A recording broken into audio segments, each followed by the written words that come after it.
All right, welcome back. This is Dr. Matthew J. Trom from Engineer Inc. This is the next video in a series of videos that describes how to calibrate, assemble, and collect data from a PASCO stress strain apparatus. Where we ended last time was I had set up the physical apparatus with a calibration bar. What we need is a calibration curve to subtract out the bending of the apparatus itself as it's imposing a force and a strain on the sample coupon. In order to do that, I'm going to just displace a calibration bar and collect data and then subtract that out from the stress strain data that I'll collect data later for the sample coupons. Okay, so I set this up so that I'm now in PASCO Capstone, which is our data acquisition software. I've got position here on the x-axis, I've got force on the y-axis, and the thing that I notice immediately is that the scale is totally wrong, right? I'm talking about position in units of meters, displacement from 4 meters to 5 meters. That tiny little displacement system is not going to displace 5 meters worth of distance, and so what I want to do is slide this over so that 0 corresponds with the origin, like that. I'm also not expecting 1 meter of displacement, maybe 1/10 of a meter at the most, and so I'm going to expand the scale here so that 1/10 of a meter kind of corresponds to the edge of my experimental range over there.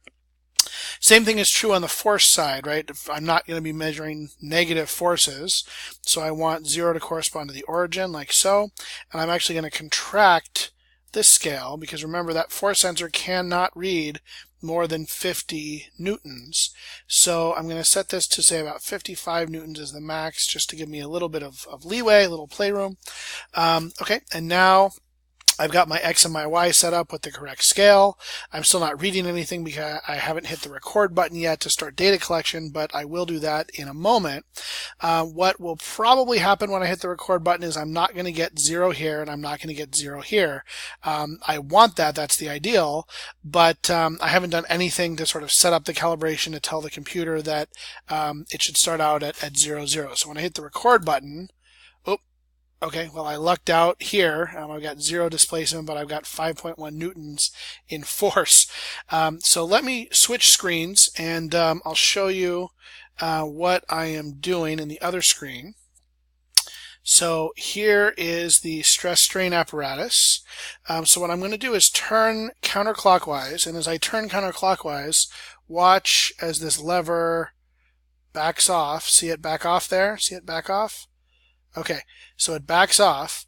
I'm going to hit the 0 button on the force sensor, and I'm going to bring this guy back by rotating down here clockwise.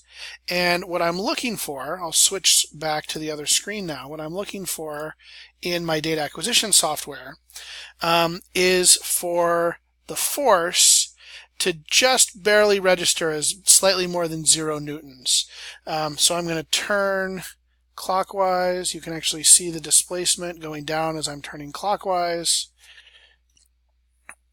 And I'm going to keep moving clockwise until, oh, there it is. Okay. So see how the force just went up? That means that the lever just hit the force sensor. So I'm going to now just back off by rotating counterclockwise until that force reads 0 newtons. Okay. And what I'm going to do now is I'm just going to hit the 0 button again, just to be consistent on the force sensor. So this is now reading 0. And I'm going to now 0 the displacement sensor. The way that I do that is I move down here to where it says force sensor, and I go to rotary motion sensor, and here is the option to 0 it. So I'm going to 0 it. Now I'm reading 0, 0. So when I start running the experiment again, I should start out at this magical 0, 0 point where the lever is just barely in contact with the force sensor, and it should give me then a clean set of data starting with 0 at the origin. So what I'm going to do now is stop recording.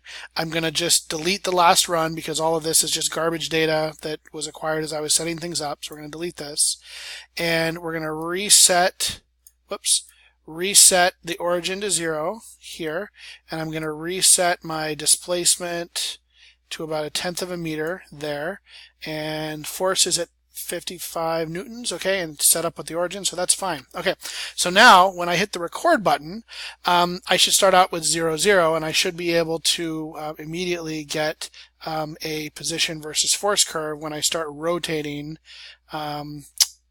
clockwise. So we'll hit the record button. Okay, 0, 0 as I expect, and now I'm going to start to rotate clockwise. And I'm starting to get some force as I'm rotating clockwise.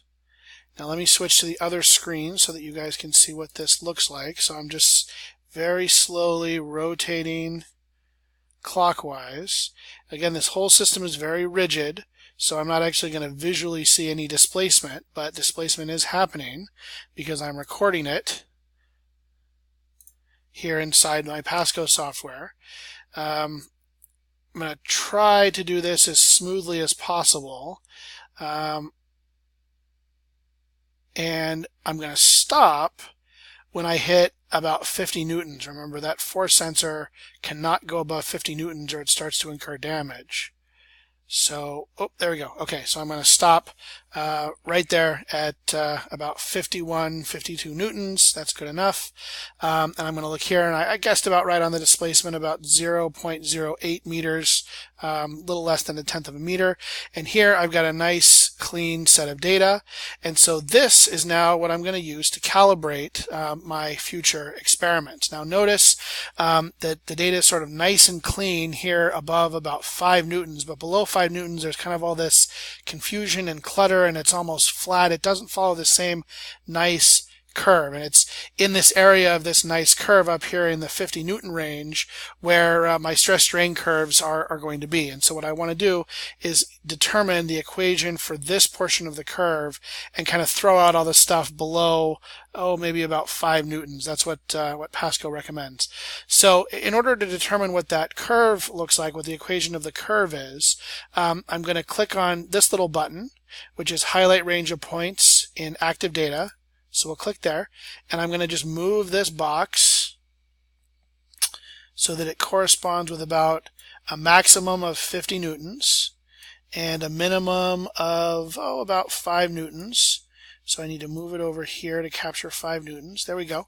Okay, so all of this data that's sort of highlighted in yellow is the data that I'm interested in capturing and coming up with an equation for. So to come up with the equation then, I move up here, and right here is all of the different possible equations that I can use. Now, PASCO, for whatever reason, recommends a power fit. I've done this, and what you end up doing is all of the coefficients in the power fit just go to 0, and you end up with a quadratic equation. So instead of confusing things with a power fit, I'm just going to go straight for the quadratic equation. So I'm going to click quadratic, ax squared plus bx plus c. And I'm going to click back over here, and PASCO has already generated for me the coefficients A and B and C for my quadratic fit to the data. And you can see the root mean square is very small, which means that that quadratic curve fit is quite good and quite good agreement with the experimental data itself. And so that is where I'm going to stop this video, but we're going to take these numbers and we're going to use them moving forward to back out the bending of the apparatus itself as we're generating stress strain curves. So I'll let you guys catch up with me and do this step yourself, and see you back here in just a few moments. Thanks.